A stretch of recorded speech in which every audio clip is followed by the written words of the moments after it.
All right, welcome back. This is the Something Venture podcast. I'm Kent Lindstrom. I am your host. My guest today is Pete Alcorn. How you doing? I'm good. Thanks for doing this. So let's see if we can weave this cloth. So Pete and I have been friends for a very long time. Forever. Dinosaurs were roaming the earth. Exactly. So-called dinosaurs. Us. So Pete, the first startup I did was a company that Pete founded called NetRead. And I joined him very early, probably as the first employee. I think if we both founded it. Okay. Yeah, we founded it. The timing matters. We founded it. It was NetRead. And then Pete went on after that to work at Amazon and then Apple, which is in and of itself interesting. What was very interesting about that is that a big part of what he did when he was at Amazon, if I have this right, was worked as one of the very few people working on ebooks. I was the only person. I was the ebook department of one person. Right, of something but if you know what... Right before they cared about it. Right, but if you know what a Kindle is now, that became pretty enormous. Yeah. And then at Apple, you worked in a similar kind of large organization of you or you and one other person in podcasting. Yeah, well, it became me and two other people running the podcast directory for a few years. And if you know what podcasting became, that's a pretty big thing. So you worked on two freaking enormous things, A, and B, it was you and a guy? Or you, that's a little odd. Yeah, that's true. It's a little odd. Some things scale. Yeah. Podcasting. We were just talking, before the show, we were just talking about there used to be a podcast called, in this genre of Silicon Valley podcasts, there used to be a Dig Nation. Yeah. I wonder if people remember Dig Nation. Depends on how far back you go. But it's like the prototype of TGT. Two guys talking, two girls talking, three guys talking, three girls talking. That's the TGT. That totally works, yeah. TGT. But in that case, it was, Kevin Rose and Alex Albrecht sitting on a couch drinking beer. Which, we're trying to recreate right now. Exactly. And that genre just kind of disappeared, the sort of comic... I guess I don't know, but maybe it's still out there. I'm not paying it that much attention. So, but when guys like that were the thought leaders in Silicon Valley, I guess. Right. Now it's dominant. It's Mark Zuckerberg and guys like that you tend to think about. Yeah. By the way, you know what doesn't work in podcasting? Cold opens. Have you heard of a podcast with cold open? Where they take a clip from the middle of the podcast, and then it begins. So the first thing you hear on the podcast is and so anyway, she said blah, blah, blah, or something. like this is my number one pet peeve, podcasts trying this. I heard that. Somebody does that. NPR Politics does it. Mm-hmm. And so, number one, you always screw up on your phone anyway. So you're like, oh, I started in the middle. It's my fault. I don't know. It doesn't work. Yeah. The other thing that doesn't work for me is the pre-rambles for these podcasts. There's somewhere they don't start until you're well, 6 or 7 minutes in. Radio Lab, when you've got you have to get through the whole thing. And right. Then they're going to I don't know why. This happens to me now on TV where there's music and then there's credits and there's an image. You're I'm watching TV for 2 minutes of this clip. At least 45 seconds with can't TV be. and YouTube, there's a nice scrubber, and you can be I know this is going to be over soon. I'll just scrub forward. Okay, there we go. Now we're watching the movie. Yeah. I mean, Mark Maron, but he's the movies are ridiculous. There's a movie company, a production company, and I don't do that at work. I don't go, hey, good morning. No, because if you're Canadian, you do. You just have to. It's called talking about the weather. And so you start the meeting, you talk about the weather for a couple minutes, and then you can get on to the real thing. So let's get on with it. Okay. Why are you here? There's a particular reason. I've tried to have you on the podcast for a long time because A, Amazon's interesting. Yeah. B, Apple's interesting. But one, you're busy, and two, it was always well, I don't know what I can say because my employer. And then I just hit the road and totally became a Rolling Stone for a while. So now I'm rolling through town, and it was let's do this because I dropped out. I kind of dropped out a while back. Yeah. And how's that going? How'd that happen? What? I had I had a lot of sort of mortality in my life. I had lost my mom and then my brother and my dad in the space of 5 years, and then divorce and a relationship that blew up, and then it was time to be oh, that's going to change your life. That's going to bring everybody down. Well, let's start there. So, then you have to be okay, life really actually is life is short, and you need to sort of bite the bullet and realize that you're not going to last forever, and sometimes it's And there's a lot of things that you can do, like, when you're our age that you can't do, you're not going to be able to do as well when you're like 75. Yeah. So better to do it now. And so what have you been doing? So you're at Apple at this time, and when all these things happen, and you're like, okay. Well, I had already gone I'd quit Apple and was starting to do contract work. There's a lovely woman at Apple who had sort of hired me back as a contractor, which gave me a lot of freedom. And then my dad had passed away, et cetera. And so then when I hit the road, I just basically was like, I'm bucket listing. So top of the bucket list was, for 20 years, I met this kid from Perth, and he was like, "Oh, mate, you got to go to Margaret River." I was like, so I flew to Perth and picked up a camper van and a board and a wetsuit and surfed in Margaret River for 6 weeks, which was wildly exceeded my very high expectations. And then there was a lot of rambling around the U.S. and Canada, drove to Alaska, then, And you don't get bored of this? I can drive all day by myself and be just a very, very jolly, happy person. Especially out around the West. Totally. Oh, yeah, when driving around, it's better to be the West is the best. Is there anything that animates this? Like Chris Michael, I think, who could do a lot of things. He made a bunch of money selling a few companies. Mm-hmm. He travels around the world a lot, but he's a photographer. Yeah. So he's very, very specifically like. I mean, yes and no. There's a lot of sort of drive to this that we could track back to lots of things. I mean, I think in some ways I'm a born explorer. As you know, like I drove when I was going to college. I would drive across the country every year, back and forth, and I had to go a different way every time, and I had to stay off the interstates, and so I rambled all over the place. The last summer, I was driving across North Dakota, and I said, "Oh my God, that's my 49th state. I need to go to Alaska." Man! So I drove to Alaska. I've actually been to that one. To North Dakota? No, Alaska. Oh, okay. Yeah, because you're not really. No, the problem for me is the Northeast. Like I just can't see my way to get into Maine for any particular reason. It's beautiful. Maine's gorgeous. I know, but I just can't ever imagine booking that trip. Vermont's fantastic. That's what I've heard. Super, super great. I feel like there's too many states. I mean, I still haven't been to that end of Canada, so I feel like that's high on the list. Apparently, it's lovely. But part of this is it's also a bit philosophical. You and I had a couple of have been in a couple of book clubs together. Yeah, and, like good book clubs. Yeah, really. Like good. We were just one reading, led to a startup, actually. That's right. in a yeah, sense. we were just we had a book club that we read like science and. We took on Wittgenstein. Yeah. I mean, that was there was that book, The Symbolic Species, that was like really rough going, but totally amazing. And then we had a group of guys who were pretty like intense, like pretty argumentative, like not like, oh, how's your girlfriend? Right. And did you read Snow Falling on Cedars? Right. But well, that was more of a sort of slightly whiskey-driven book club, and then there was Stutz and Retzik. That was great. It was the Bible book club where we managed to plow through. That was so funny. On Yahoo Chat once a week. That's right. We read all the religious texts that nobody ever reads. All the way through the Old Testament, all the way through the New Testament, the Gnostic Gospels, the Quran, the Bhagavad Gita. Yeah. I think I'm missing one. Yeah. All of these things are like, they're good to like, they're like meals. There's stuff to savor. There's stuff to be like chew on and spit out. You can like it. Hey, we had a lot to talk about it. And then I think when things just got too rich and we all had to leave the table was the Book of Mormon. Right. No, wasn't it? We were going to read the L. Ron Hubbard, the Scientology one, but this was before Kindle, and I think we were all like, I don't know if I can be seen with that book, like ordering it, walking on the train, reading everything on my phone. So that's not a problem. It's good though. I'm glad we read them because now when people, the Bible said this or that, I'm like, I've actually read it. Yeah, I'm pretty sure it doesn't say that, or it says two things that are directly contradictory. Yeah, but it's a crazy book. There was a lot of tough stuff, but one surprisingly kind of atom bomb out of nowhere in the Old Testament was Ecclesiastes, which is just like a piece of existentialism dropped into the Old Testament. You're like, how did this get in here? How did they not edit this out? Like, I'm an editor. How did this not get edited out? Yeah. But, that's one that will tell you, you should enjoy your life, which is part of what I decided to do. And the thing that struck me was just the variety of stuff. Like you read the Quran, it's sort of the same chapter over and over. Yeah. I think we might have stopped reading after a while because we're like, I get it. I think we made it.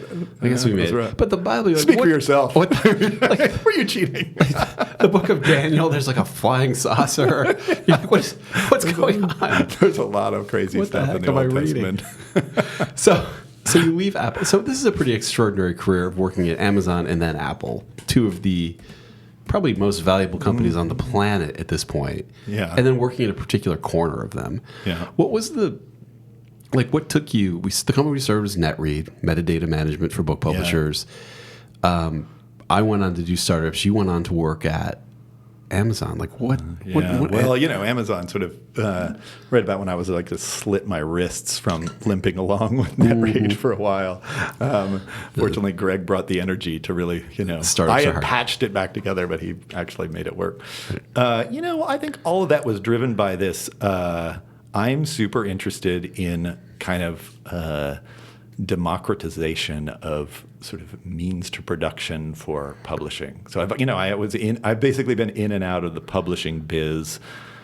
God, I don't know, 3 or 4 times. I keep trying to swear it off, and it sometimes reels me back in. So that's basically what had happened there. And so first of all, like when I say publishing, what I actually mean is book publishing. Right. And so it's worth distinguishing book publishing from other kinds of publishing because they're actually super, super different. Right. People say publishing it's kind of a worthless term because if book publishing is really more like music publishing and video than it is like newspapers and magazines. Interesting. Because newspapers, magazines, TV, radio, these are media businesses. They're ad supported. The business model is like collecting up, being interesting, sort of pretty much in the moment, collecting up eyeballs, selling those eyeballs. They're media businesses and they're ad supported.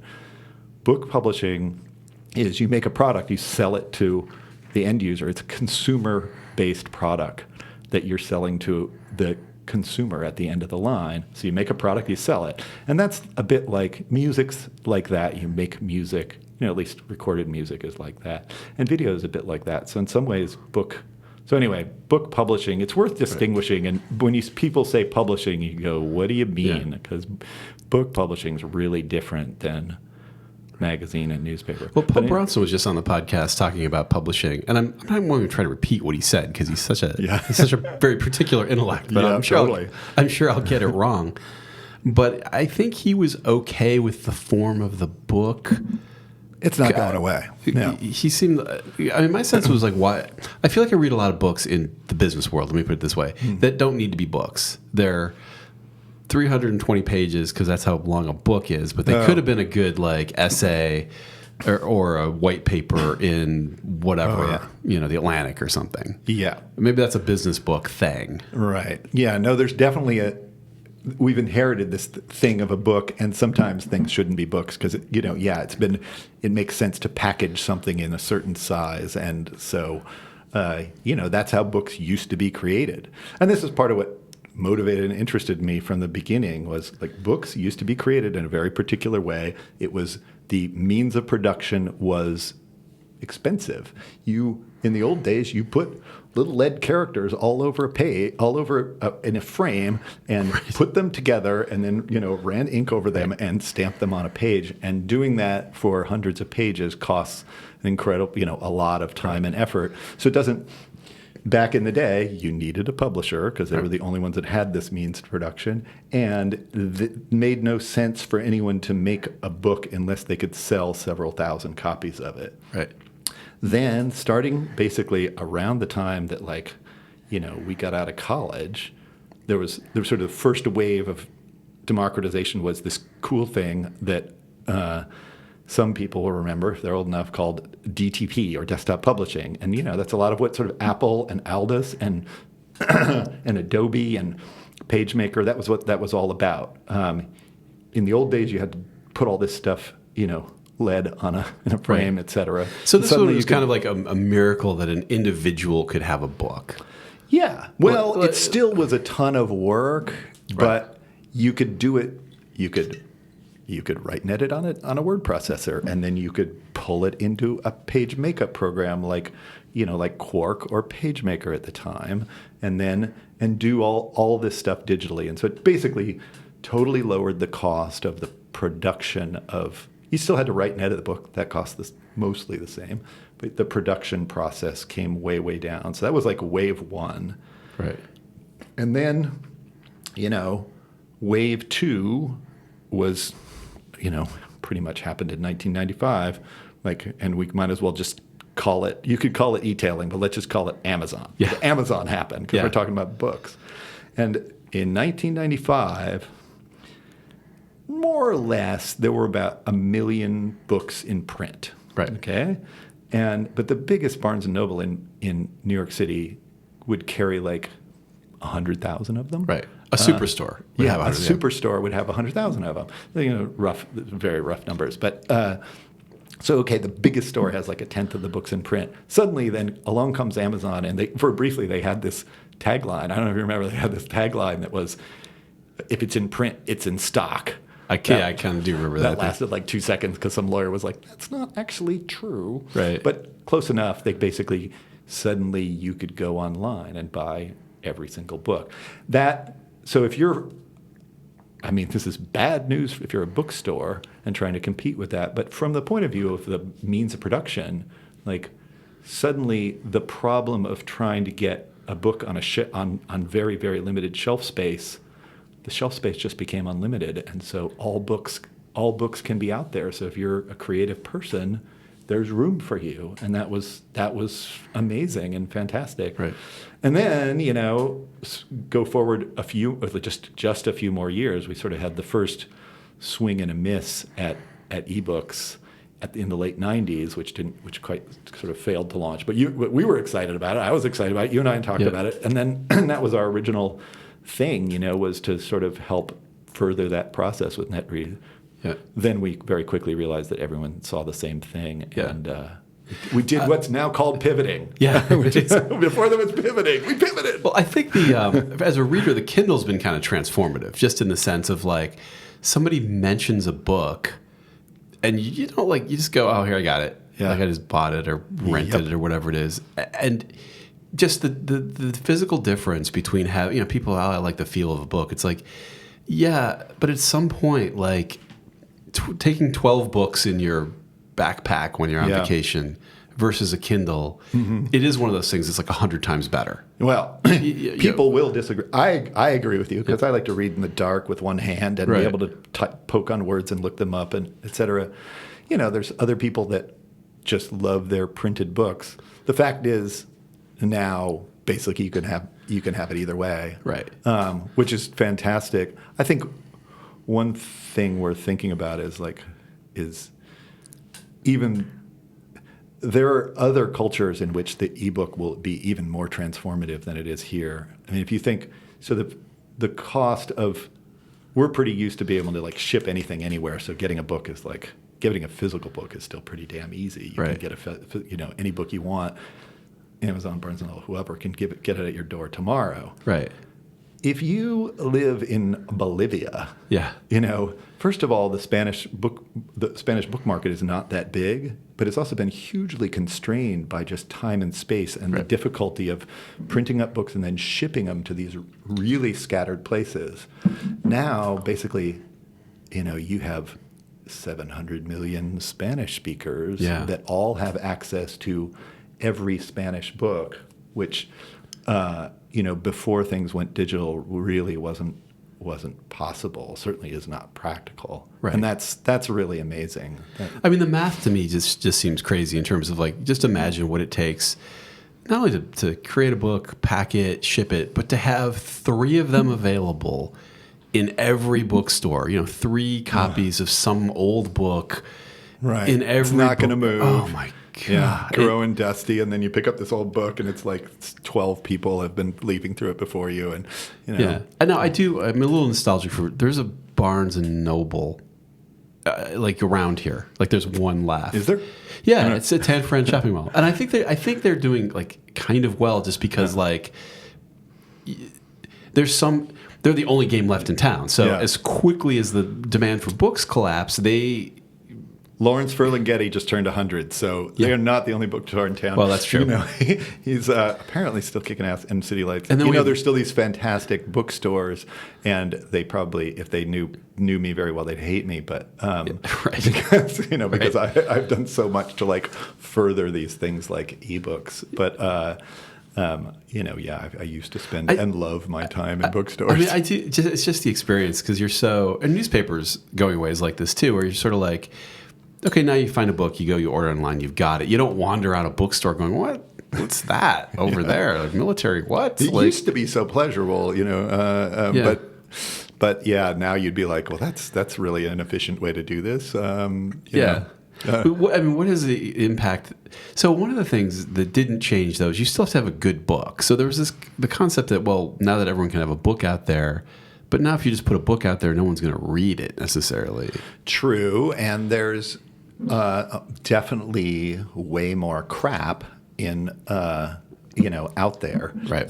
But I guess philosophically, there's a couple ways to look at this. There's one extreme way to do it is you say, we really just should only let really great people create really great stuff because then we've got these. Occasionally, you have a child prodigy like Mozart, and then the Medicis will take care of him, whoever, and and then we get opera. Right. I kind of look at it the other way, and I think, I'm not a very creative person, but I know lots of a lot of creativity in the family. Creativity is like, it's not just a thing that explodes. It takes a ton of practice. Right. The reason Poe has, had wanted to foster this kind of thing by gathering writers together is because all this stuff is hard and it takes it takes years, it takes practice. Well,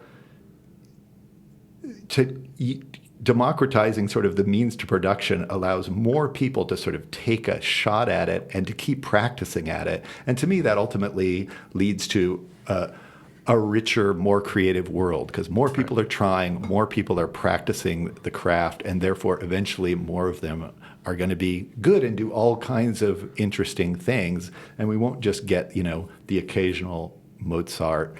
We'll have a lot of people trying all kinds of stuff. And I think you see that happening today in books. You see it happening in music too. Like it's much easier to put music out there. Yeah. And so we have, in the 70s, you could just list all the genres that kind of were out there. Now, who the hell knows what the genres are? There's so many people doing like all kinds of crazy stuff in music that's, it's just all over the map. And I think that's ultimately like, that's what drives the culture forward. That's what makes it a richer culture. So I'm for it. Have you rented a library book like done the?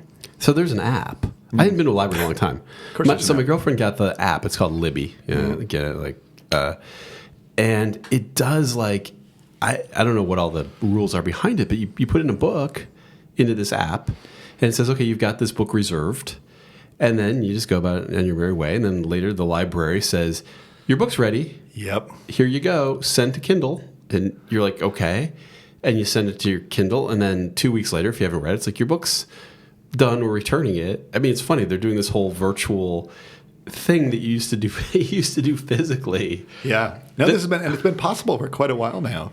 But people should really, you should go get a library card and find out what you can do with a library card. It's pretty amazing. It's nuts. Like I thought it was amazing being able to buy any book on Kindle. It's also kind of amazing being able to rent any book for free. Yeah. It's kind of incredible. Yep. Yeah.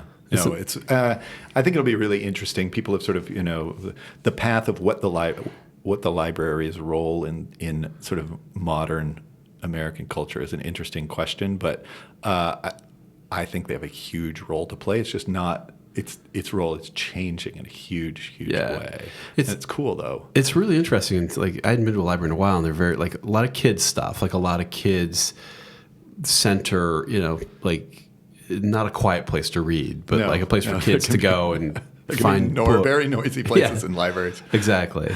And then I don't really have a sense of like I just hadn't been to one in so long. Yeah. I was like, oh, this is crazy. Oh, yeah, the future of the library. Well, you know who to bring in for that. Well, if we ever really want to go deep on NetRead, then of course Greg should be involved, and then Greg has lots and lots of insights about libraries as well. Of course. But so why are my Kindle books like so close in price to my hardback? Because you think the thing that would transform, everyone goes, you know what? I like the feel of a book, but it costs $3 for my Kindle book and it costs $24 for the hardback. Yeah, there's a topic that I probably don't really want to go. I mean, I had the DOJ sticking the camera facing into a camera for the DOJ for 6 hours. That was a long and interesting, difficult process. Yeah. But yeah, it's quite interesting now that. Ebooks. It's funny, the ebook pricing. Amazon has sometimes ebooks now cost more than print. Isn't it? Aren't there? I mean, assuming the publisher's in control and wants to make money, wouldn't the publisher say, "Okay, you're screwed, printer. I'm not going to print as many copies, but I'm still going to make an enormous profit, but sell more books"? I frankly don't get it. There's things that you look at, you're like, that I agree. It makes no damn sense. I could come up with a theory. I mean, if you're a publisher, what's podcasting for? Sure. Why not? You could say, look, you could take the attitude that okay, well, look, if I sell you this book, you're going to read it and then you're going to sell it to a used bookstore and they're going to sell it. So I should, whereas the ebook you can't give to anybody. So I'll sell you the ebook cheaper than the print book. On the other hand, you could say, well, this is all word of mouth. I need you to be able to spread the good word about this great book that's been published. And if you can't share it, that actually makes the ebook kind of not as valuable to me, so I'm going to charge you more and try to drive you towards the print book. You could look at it either way. So I don't know, maybe there's some publishers who are taking the latter view. Right. But frankly, at this point, happily, I'm now back out of the book publishing. I've sworn it off for the fourth time, much as I love it, care about it.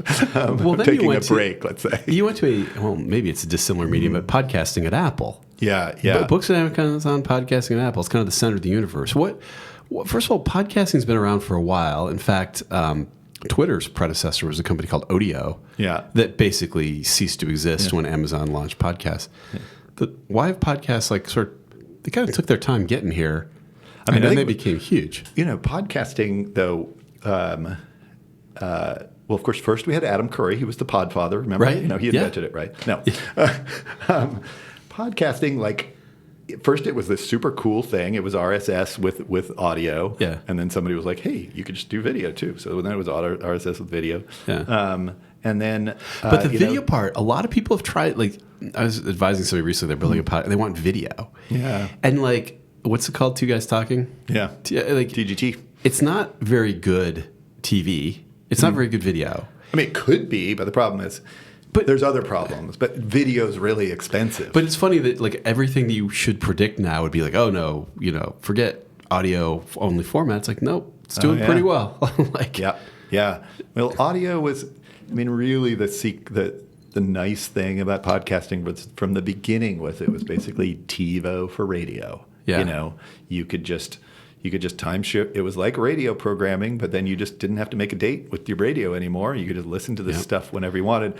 And because advertising, selling ads, was really, really difficult, early on, NPR, et cetera, jumped on. They were well, they're not really ad supported in quite the same way. So they made all kinds of stuff available, and it really was there was a lot of stuff where it was just NPR, TiVo for NPR, basically. Right. So podcasting actually has always had this nice growth curve. It kind of, first it was this nerdy thing, then iTunes jumped into it, exploded. It broke servers that day, right? And then it grew really nicely for a while. It kind of leveled off, but it never it's always grew, right? And then and it had these waves. First, there was sort of the NPR popularity wave, and then there was a few years later, the comedians started getting involved. Yeah. And there were some really cool comedians that started doing stuff, and then Serial broke the podcast broke the podcast world, right? it's good to see. There's still, I think, tons of room for growth because it's still not as easy as it should be to basically get sponsored, and it has to do with sort of with the data that's available that you can share to a sponsor. It's too limited, and it's always needed to be fixed. So. It's really weird. The comedians were actually kind of my inspiration for doing this podcast, in the sense that I listened to Silicon Valley podcasts and I was like, oh my God, they're terrible. I mean, poor audio quality. Let's talk for 45 minutes about how bad Microsoft is. Yeah. And then the LA ones like Mark Maron were so good. Yeah. And I was like, oh, I don't have to be as good as the LA guys. I just have to be better than the Silicon Valley guys. Some of the tech podcasts, I mean, Dignation was funny. It was very funny. Those guys were funny. Yeah. But what I realized that the comedians, like, so they have somebody on, and their guest like had a heroin problem, and like they're like getting into real stuff. Yeah. The problem in Silicon Valley is someone will be like, oh, that person, so and so, he's a total fraud. The CEO of whatever famous company's a fraud. You're like, oh, come on, let's talk about it. It's great. Like, no way. Like, oh man, like forgot about that. Exactly. Everybody's got to watch their ass. It's a little bit of a disadvantage. But yeah, the podcasting thing has just been kind of incredible. That Apple doesn't seem to really care. I mean, you were 2 people or 3 people. Like Apple doesnn't seem like. Well, they don't make money off of it, but and it's always, and they've always been sort of the big boy on the block without actually trying too hard. Yeah. But you jump way ahead here because there was the publishing stuff, and then then we had our startup, which was really all about sort of this kind of like. Keep democratizing means production. And then we ended up in sort of a more nerdy thing where we were actually helping publishers like distribute metadata, which was really hard to explain to anybody who was going, metadata? What the hell is that? Now people know what metadata is, but at the time it was difficult. You're like, that's your product packaging, man. Right. But then, so when that, kind of died, then I eventually kind of, because I'd been working with Amazon on the helping them with some stuff anyway, I sort of eventually got sort of sucked up into Amazon.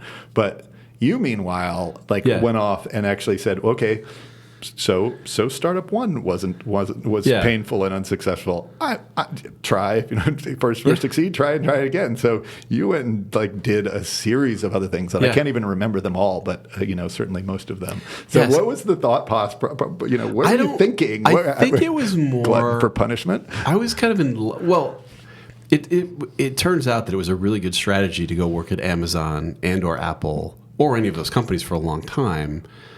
I don't know if I could have you'd already been corporate, so you'd done corporate and then already had escaped, and I hadn't. So to me, it was like, oh my God, look at all this. They take care of you. They take really nice care of you here. And I didn't really know I don't know what my path would have been into it. But the big thing was I went and joined Jonathan Abrams at Friendster. And so that was 6 or 7 years of different things happening. So the first thing was it was the fastest growing company in history. It was a rocket ship. So right, you guys were just breaking servers. Every venture capital firm in Silicon Valley wanted to invest. It was the best thing out. So there was that phase. Isn't that what got you excited about him in the first place? Was that he just couldn't buy servers fast enough, right? Yeah, and it was one of those things where every time we met, Jonathan had his little server logs, whatever. It's there's 100 people using this, and then a week later, be there's 1,400 people, and then it was 15,000, and then it was in the psyche, and it was clear that he had discovered something that was changing the world. And then when we had some problems and it started dying out, then there was a phase of the big powerful VCs being well, as a favor to us, can you stay? Mm-hmm. So you're not going to leave then. And at the end, they made me CEO. Do you want to be a Kleiner CEO? It's yeah. So it was a series of sort of you can't leave, whereas the winning strategy would be to be further down in the stack, like people were, be nobody, be the assistant, assistant general counsel, and go to Facebook. Sure. Which some people did and are now worth, hundreds of millions of dollars as the third customer service person at Facebook. I briefly reported to Dan Rose when we were at Amazon, and now he's at Facebook, and Lord knows what he's worth. I mean, he was probably part of a later, the early phase of people. Early. He was pretty, because that was 2000. I went to Apple in 2005, and he probably went to I don't know when he went to Facebook, but it was Yeah. relatively early. I mean, that is kind of but Facebook too, while Friendster even was having its problems until much later, Facebook was not that obvious. There was a MySpace, there was a tag, there was a lot of different things. One of the people who left, who's become pretty wealthy from going to Facebook, left there after 2 years because he just, whatever. Yeah. Moved Wasn't on. happening. Video was going to be big, so he went to some video thing that wasn't YouTube or whatever. Yeah. But the 2 years investing in Facebook was plenty. Plenty. So that's what. So it was kind of just getting into that rocket ship. However, that happened. What was it that was going on in Friendster? Like MySpace was around. Like, Yeah. It was after Friendster. Friendster was really the first one. Was before MySpace. Yeah. Yeah, absolutely. Oh, really? Okay. Yeah, so John, it was 2002. Nothing was happening. It was over. The internet was over. Everything's been invented. It's been that whole thing. Nobody was There were investing. actually people relaxing in San Francisco. It was so pleasant. Exactly. And then Jonathan just did this thing where he's like, I want to see how I'm connected to my friends. And then it just caught, Well, and half the people were saying, like, this is ridiculous. No one will ever put their picture online kind of thing. It obviously captured everyone's imagination. And then, digital photography was just kind of happening. So people had pictures to post and then, could take pictures. And then, so that was that chunk. And then after that, I don't really know what the path would have been into a corporate thing. Well, I could have. Well, that was already pretty damn interesting. So, Right. that was even if the arc, wasn't exactly the arc that you wanted, it was still a pretty was very fruitful cool. and interesting arc. And then, and you get paid for doing these things. Like, not like a corporation, but it's also not like, you're saving money by not paying yourself. No, that was a good learning from the first one where we just suffered. Yeah, it's not a good idea. And then after that, I was working with James and Stan, James Currier and Stan Chibnowski, who were winners. That was pretty brief, but tried to start a company. And then after that, I did go to a corporate job. I went to Digital Garage. And then joined Jonathan Abrams when he started a new thing, and now we're, working together. So it's kind of like being boiled alive a little bit, where you kind of Over and over and over. Yeah, but I mean, you kind of go Like I through. said, it was a little bit of glutton for punishment. Like you've done it in one after the other, which just shows a pretty interesting fortitude. Way harder, I think, than going to work for the man, Right. where there's a big cafeteria and really nice benefits and et cetera. Although at a certain level, you have to be good at like the politics of the thing. Yeah, Which I'm not really. I don't know if I'm suited to it. Like there are people who are. They love it. They're good at it. They revel. It's what they do all day long. I'm not sure I was that guy either. Yeah, and a lot of meetings. Yeah, I mean, of course, big. I think anything that gets over 100 people, things start to get political. Yeah. And what are you going to do? There's no way to avoid it. Yeah. And also, it is a winning strategy. I mean, who knew that Amazon and Apple were going to grow that much? Like, you probably didn't. You probably went there and went, this is great. I mean, you I probably got there didn't at a very nice time. Apple was already had the iPod had hit, and I got there right when when they were launching podcasting, and it was like, and then a couple months later was the video iPod, and then it was a couple years after that was the phone, and like the arc was really, really crazy. When I was at Amazon was just kind of like. Yeah. It had its explosion in the 90s, and then it was just kind of like hunkered down and making things work. Right. And it was not a fun or easy place to work. I think it's still not. Amazon's a difficult place that chews people up and spits them out. They're really good at what they do, and they're really efficient. Yeah. And it was interesting, not pleasant. Whereas you get to a consumer product. Amazon. These companies are so culturally different. Like Amazon is like a blood and guts retailer. Yeah. They buy low and sell low and just squeeze the margin to nothing. Right. And if you're working there, you're part of the margin. Right. So you get squeezed to nothing, and that's why traditionally, like, you arrive and you get a door desk and like a crappy chair and and so, but they're incredibly good at that. Apple is a consumer products company. They make stuff, and when it sells really well, you can charge a lot for it and at a premium, and the margins are really, really great. Then you turn around to something like, Google is an engineering driven company. Yeah, It's right. all about, it's just started by software engineers, and it's still like all software engineers. And I lived in Mountain View for a while. It's like Google Town, Right. and it's an interesting place. Right.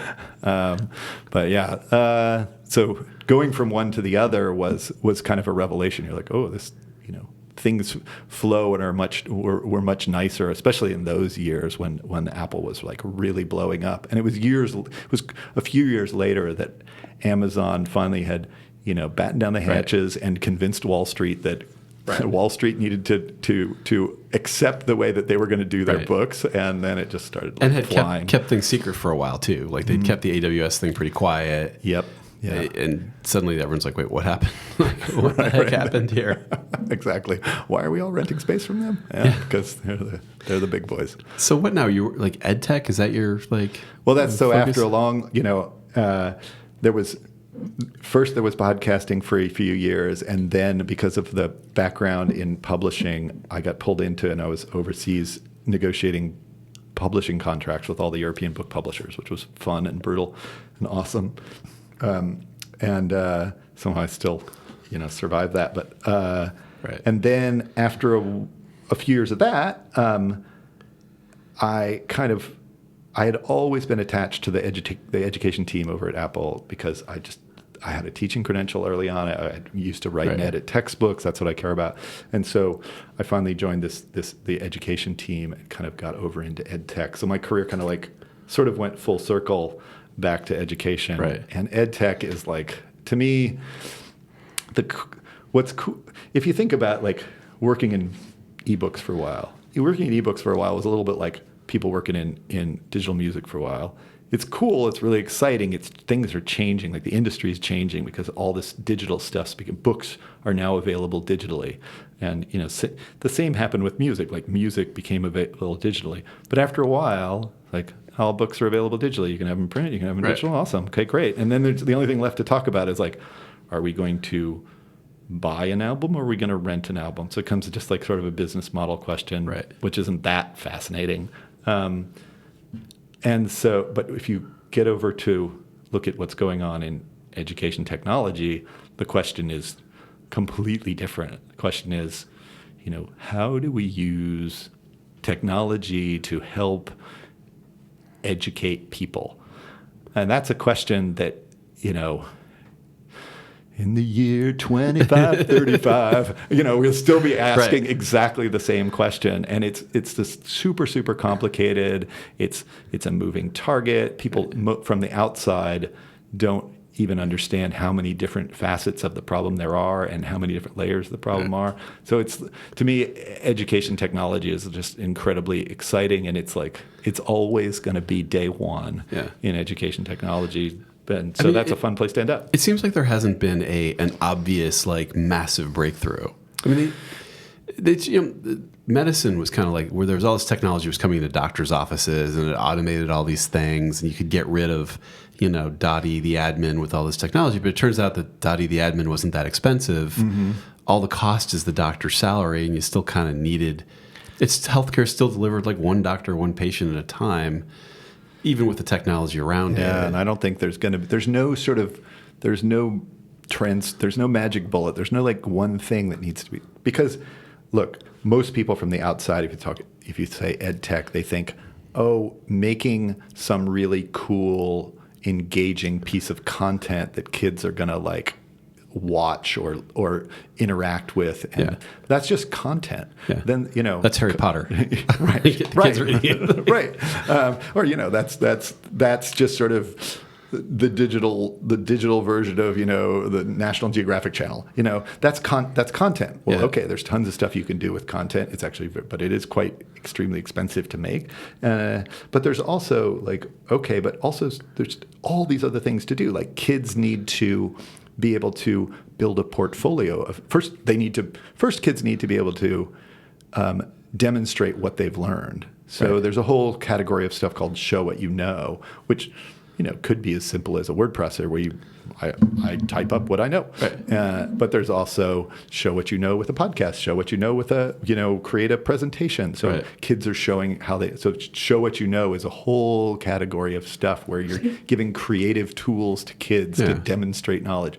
But then they demonstrate the knowledge now. They need to collect up all the things they created and be able to share them with their teachers, with their other students, with their parents. Okay, so now you have portfolio managers. Then you have the content itself. Those are some of the categories of student-facing stuff. Right. Then there's all the teacher tools. Teacher-facing tools. There's the whole concept of a learning management system and a million things that hang off of that. And these days, probably one of the things that's the most effective is trying to ultimately enable teachers, which is all this stuff, though, is super, super hard because you might have heard, I don't know, schools don't have that much money. And they're supposed to invest in technology, and then they got to have teachers and retrain the teachers constantly in technology. Right. And by the way, every company that's trying to sell them something is going to be able to sell them something better next year. So why should they buy this year? It's like this insane problem. Whatever happened to the kind of one professor idea, the thing where you're like, wasn't there this idea like there's one great college level Civil War teacher who's clearly better than the other 1,500, and that woman or guy, everyone should just listen to that guy. True. I mean, you got to convince the other 1,400 to shut up. But, right.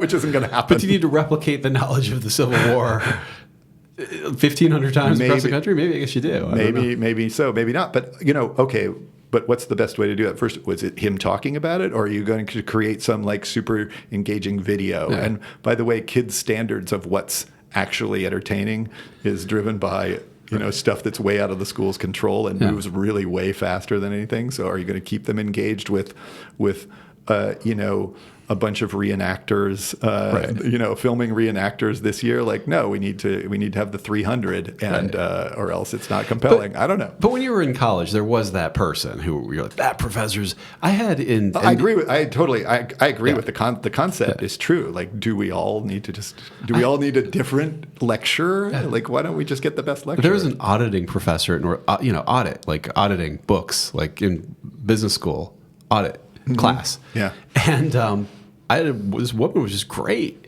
She just fall in love with accounting when she was little. Yeah. And she did it, and she was a professor at Northwestern, and for some reason she made it the most entertaining class. And at least she should be everyone's accounting teacher in the world, or half the world at least. But of course, we all somehow then those things need to rise to the top, and then there's the discovery problem, which is true of everything as well. So ultimately we get back to the same problem. It's day one in edtech, and it's going to be day one for a while, but it's still it is the most, to me, it's just endlessly fascinating and an awesome, fun challenge. So I still have, I still do some stuff on the side on that while I continue to be a Rolling Stone and ramble around the world and have fun. All right, well, should we bring this thing home with the big picture?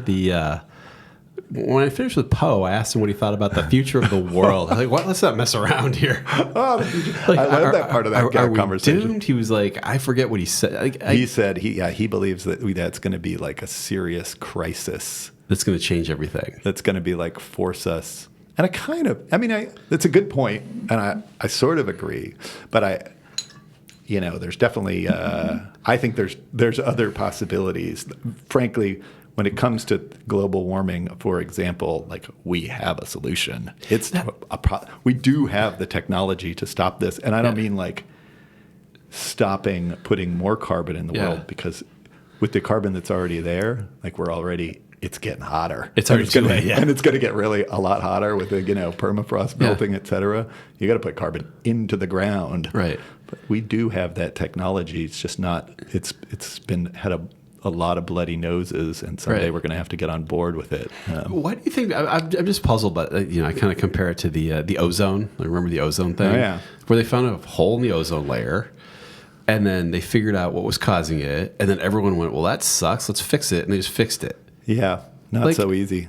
Not so easy, because that was a few years of fluorocarbons going into the atmosphere, and they were stop putting those in spray cans, and then so they stopped that, and then that stopped. But this is our ancestors burned down forests and killed megafauna for thousands of years. And okay, that was bad enough. Right. But then we invented the internal combustion engine and powered it with gasoline. And we discovered that we could mine all of the buried plant life for hundreds of millions of years and get it out as fast as possible. So, which we've gotten a huge percentage of out in 100 years, and now we're blanketed in carbon. Well, I think Poe had a very generous answer to this, but I posed the question of why don't people sort of don't seem to they're mad enough to yell at a guy at Kentucky for not believing in climate change, which actually doesn't affect climate change, just not believing it. Right. But they're not going to cancel their trip to Thailand or live in an apartment building versus I thought his point on this was actually really, really good. The stuff those kinds of things we're talking about, they're drops in the bucket, but also beyond that, getting people to change. I mean, trying to convince an adult to change their mind about anything is next to hopeless, right? Have you tried convincing somebody of anything lately? It doesn't really work. So, you're trying to convince all of us that we should, sure, we should all be vegans and not, do all kinds of things that we're doing. I'm me, I'm pretty damn minimalistic. Yeah. I'm sure my carbon footprint is horrible. Right. And meanwhile, we want the third world to get richer and bring, and have more comfortable lives, but that means they're going to consume more power. So what are you going to do about it?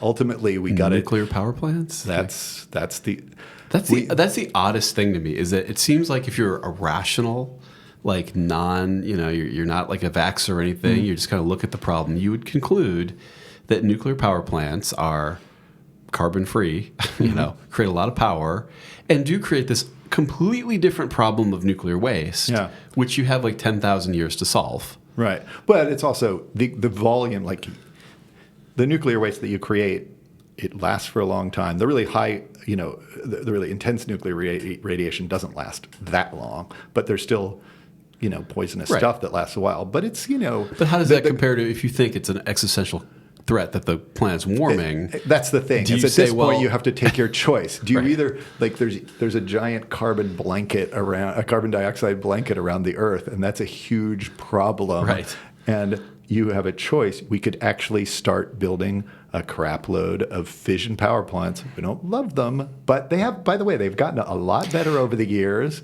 and they continue to get better because their technology, and we've been working on it for 70 years now. Somebody did point out that the nuclear power plants that you think of that had problems are based on 1950s technology. Yeah.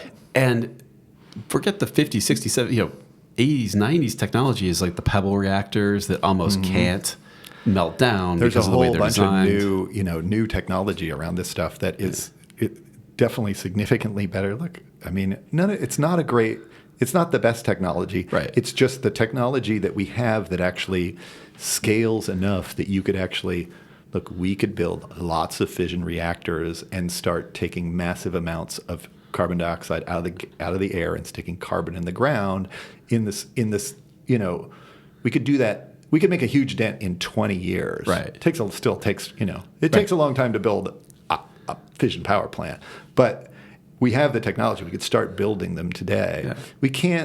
You can't say the same in fusion. I used to hate the whole idea of fission power. The interesting telling things is, there's a lot of environmental people who have traditionally hated fission power because, 3 Mile Island and Chernobyl and nuclear radiation, et cetera.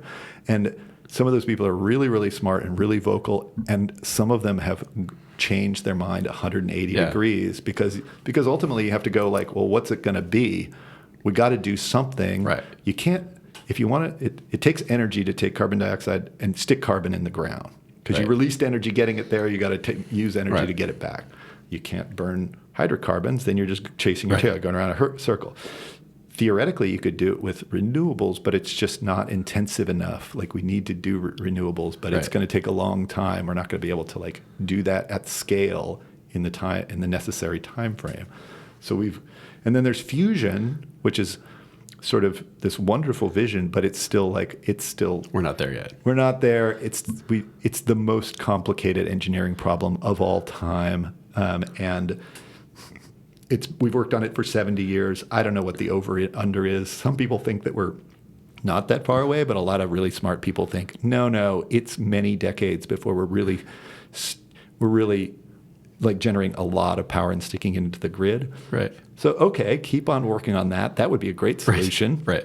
But that's not what we have today. Yeah. The one thing that we have today is this thing that lots of us used to really not like. Yeah. But, sometimes it's time to just plug your nose and start making a And difference. some of the problems, they're kind of more like plane crashes, maybe like Chernobyl. Like they're really bad, but it doesn't mean you stop all flights. You go, well, we need to fix that. Exactly. As opposed to like no more airplanes. Like that didn't work. Absolutely. Car crashes, that didn't work. Yeah. No, I think this is one of these things. I think a lot of people are sort of coming around on this, but it hasn't really, the conversation about it hasn't really entered the mainstream in a big way. So hopefully in the next election cycle, this particular topic will start to surface, because a lot of people need to kind of manage to change their mind, and changing adults' minds. No, it's not easy. That's what happens. No, it doesn't happen very often. Although a lot of people got convinced with vaccines, like those don't work. Like how'd that one get through? That's a whole other topic. Well, so where are you off to next? Where's your world ramble taking you? Well, I'm as you know, we grew up 30 miles from the Mexican border. Yeah. And I, because I'm an idiot, studied German. Ridiculous. I say French. Yeah. What the hell? So now I'm going to pay the dues, and I've been working on Spanish, and I'm going to go down and volunteer at a school, get back into, grassroots education, but also get my Spanish up to snuff. And then do some surfing while I'm there. Yeah. I like it. Yeah. All right. Well, thanks for doing this. It's a pleasure. It's been great. Do it again. All right. This has been the Something About Your podcast. My guest has been Pete Alcorn. See you next time. Thanks again.